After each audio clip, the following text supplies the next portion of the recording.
Đã có rất nhiều sự cường điệu về mạng Neutron, và có lẽ một số sự cường điệu đó là hợp lý dựa trên mức độ hiệu quả của chúng.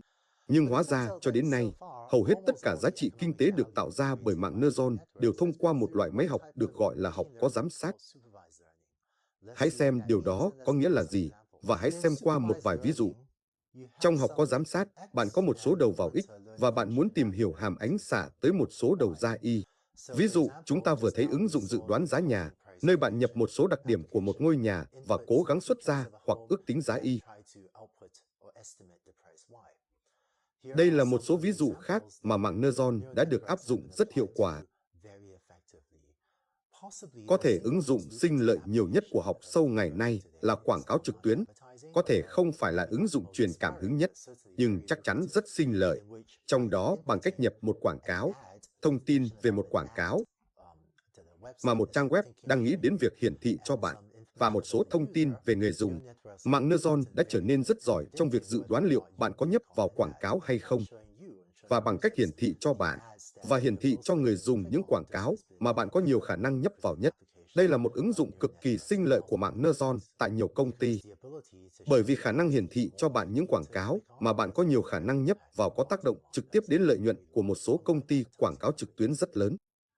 Thị giác máy tính cũng đã có những bước tiến lớn trong vài năm qua, chủ yếu là nhờ học sâu. Vì vậy, bạn có thể nhập một hình ảnh và muốn xuất ra một chỉ số, chẳng hạn từ 1 đến 1000. Cố gắng cho bạn biết liệu hình ảnh này có thể là bất kỳ hình ảnh nào trong số 1000 hình ảnh khác nhau hay không. Vì vậy, bạn có thể sử dụng điều đó để gắn thẻ ảnh. Tôi nghĩ rằng tiến bộ gần đây trong nhận dạng giọng nói cũng rất thú vị, nơi bạn có thể nhập một đoạn âm thanh vào mạng Neutron và xuất ra một bản ghi văn bản. Dịch máy cũng đã có những bước tiến lớn, nhờ vào học sâu, nơi bạn có thể có một mạng Neutron nhập một câu tiếng Anh và trực tiếp xuất ra, chẳng hạn, một câu tiếng Trung. Và trong lái xe tự động, bạn có thể nhập một hình ảnh, chẳng hạn như hình ảnh về những gì phía trước xe của bạn, cũng như một số thông tin từ radar. Và dựa trên đó, có thể một mạng Neutron có thể được huấn luyện để cho bạn biết vị trí của những chiếc xe khác trên đường. Vì vậy, điều này trở thành một thành phần quan trọng trong các hệ thống lái xe tự động. Vì vậy, rất nhiều giá trị được tạo ra thông qua mạng Neutron là thông qua, bạn biết đấy, việc lựa chọn một cách khéo léo cái gì nên là X và cái gì nên là Y cho vấn đề cụ thể của bạn, và sau đó đưa thành phần học có giám sát này vào một hệ thống lớn hơn như một chiếc xe tự động. Hóa ra các loại mạng Neutron hơi khác nhau, rất hữu ích cho các ứng dụng khác nhau.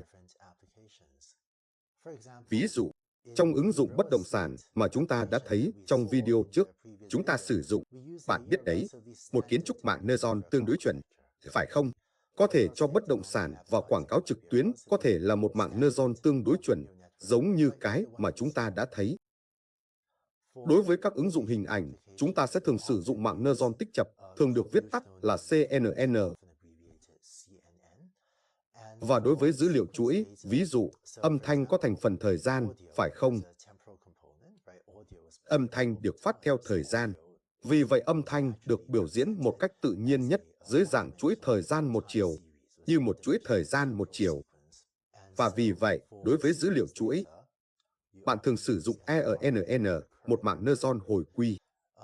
Ngôn ngữ, bạn biết đấy, tiếng Anh và tiếng Trung, bảng chữ cái hoặc các từ xuất hiện từng cái một. Vì vậy, ngôn ngữ cũng được biểu diễn một cách tự nhiên nhất dưới dạng dữ liệu chuỗi. Và vì vậy, trong các phiên bản phức tạp hơn của ENN, thường được sử dụng cho các ứng dụng này. Và sau đó, đối với các ứng dụng phức tạp hơn như lái xe tự động, nơi bạn có một hình ảnh có thể gợi ý nhiều hơn về cấu trúc mạng Neutron tích chập CNN và thông tin radar, một thứ gì đó khá khác biệt. Bạn có thể kết thúc với kiến trúc mạng Neutron lai tùy chỉnh hoặc phức tạp hơn. Vì vậy, chỉ để cụ thể hơn một chút về kiến trúc CNN và ENN tiêu chuẩn là gì. Vì vậy, trong tài liệu, bạn có thể đã thấy những hình ảnh như thế này. Vì vậy, đó là một mạng Neutron tiêu chuẩn. Bạn có thể đã thấy những hình ảnh như thế này. Vâng, đây là một ví dụ về mạng Neutron tích chập. Và chúng ta sẽ thấy trong một khóa học sau chính xác hình ảnh này có nghĩa là gì và cách bạn có thể triển khai nó. Nhưng mạng tích chập thường được sử dụng cho dữ liệu hình ảnh. Và bạn cũng có thể đã thấy những hình ảnh như thế này, và bạn sẽ học cách triển khai điều này trong một khóa học sau. Mạng Neutron hồi quy rất tốt cho loại dữ liệu chuỗi một chiều này, có thể có thành phần thời gian. Bạn cũng có thể đã nghe nói về các ứng dụng của máy học đối với cả dữ liệu có cấu trúc và dữ liệu không có cấu trúc. Đây là ý nghĩa của các thuật ngữ. Dữ liệu có cấu trúc về cơ bản có nghĩa là cơ sở dữ liệu của dữ liệu. Vì vậy, ví dụ, trong dự đoán giá nhà, bạn có thể có một cơ sở dữ liệu với một cột cho bạn biết kích thước và số lượng phòng ngủ. Vì vậy đây là dữ liệu có cấu trúc. Hoặc bạn biết đấy, trong việc dự đoán liệu người dùng có nhấp vào quảng cáo hay không, bạn có thể có thông tin về người dùng như tuổi, một số thông tin của quảng cáo và sau đó là nhãn y mà bạn đang cố gắng dự đoán. Vì vậy, đó là dữ liệu có cấu trúc, có nghĩa là mỗi đặc trưng như kích thước của một ngôi nhà, hoặc số lượng phòng ngủ, hoặc tuổi của người dùng có một ý nghĩa rất rõ ràng. Ngược lại, dữ liệu không có cấu trúc đề cập đến những thứ như âm thanh thô, hoặc hình ảnh mà bạn có thể muốn nhận ra những gì có trong hình ảnh hoặc văn bản. Ở đây, các đặc trưng có thể là các giá trị pixel trong một hình ảnh hoặc các từ riêng lẻ trong một đoạn văn bản. Trong lịch sử, máy tính khó hiểu dữ liệu không có cấu trúc hơn nhiều so với dữ liệu có cấu trúc. Và trên thực tế, loài người đã tiến hóa để rất giỏi trong việc hiểu các tín hiệu âm thanh cũng như hình ảnh. Và sau đó văn bản là một phát minh gần đây hơn, nhưng mọi người thực sự rất giỏi trong việc giải thích dữ liệu không có cấu trúc. Và vì vậy, một trong những điều thú vị nhất về sự phát triển của mạng neuron là nhờ học sâu, nhờ mạng neuron, máy tính giờ đây đã tốt hơn nhiều và giải thích dữ liệu không có cấu trúc so với chỉ vài năm trước. Và điều này tạo ra cơ hội cho nhiều ứng dụng mới thú vị sử dụng nhận dạng giọng nói, nhận dạng hình ảnh, xử lý ngôn ngữ tự nhiên trên văn bản. Nhiều hơn so với những gì có thể thậm chí chỉ 2 hoặc 3 năm trước. Tôi nghĩ rằng vì mọi người có sự đồng cảm tự nhiên với việc hiểu dữ liệu không có cấu trúc, bạn có thể nghe nói về những thành công của mạng neuron trên dữ liệu không có cấu trúc nhiều hơn trên phương tiện truyền thông. Bởi vì thật tuyệt khi một mạng neuron nhận ra một con mèo. Tất cả chúng ta đều thích điều đó và chúng ta đều biết điều đó có nghĩa là gì.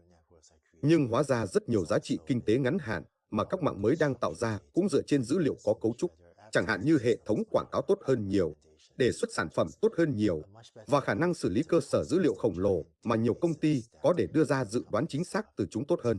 Vì vậy, trong khóa học này, rất nhiều kỹ thuật chúng ta sẽ xem xét sẽ áp dụng cho cả dữ liệu có cấu trúc và dữ liệu không có cấu trúc. Với mục đích giải thích các thuật toán, chúng ta sẽ vẽ thêm một chút về các ví dụ sử dụng dữ liệu không có cấu trúc. Nhưng khi bạn nghĩ đến các ứng dụng của mạng neuron trong nhóm của riêng bạn, tôi hy vọng bạn sẽ tìm thấy cả hai cách sử dụng cho chúng trong cả dữ liệu có cấu trúc và không có cấu trúc. Vì vậy, mạng neuron đã chuyển đổi việc học có giám sát và đang tạo ra giá trị kinh tế to lớn. Tuy nhiên, hóa ra các ý tưởng kỹ thuật cơ bản đằng sau mạng neuron hầu hết đã có từ nhiều thập kỷ. Vậy tại sao bây giờ chúng mới cất cánh và hoạt động tốt như vậy? Trong video tiếp theo, chúng ta sẽ nói về lý do tại sao chỉ gần đây mạng neuron mới trở thành công cụ cực kỳ mạnh mẽ này mà bạn có thể sử dụng.